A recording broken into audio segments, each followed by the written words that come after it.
akong bahala. Alam mo na gagawin mo. Tulad ng dati.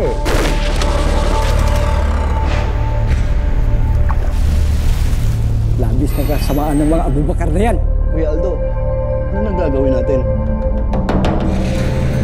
Si Alfonso Abubakar! At ako, ang mayor dito!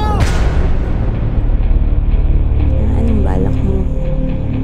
Tatakbo ka bang gobernador? Yun ba talaga ang kailangan nila? You will fight the battle of your life.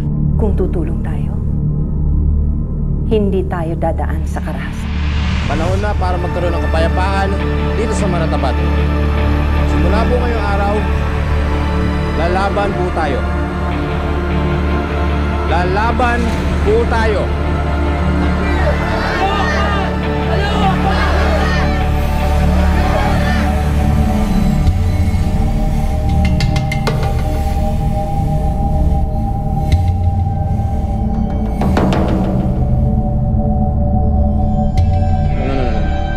You cannot do this. Tatawagan ko ang palasyo. Tignan natin kung sasabihin ng presidente. Hindi papayagan ng presidente ito.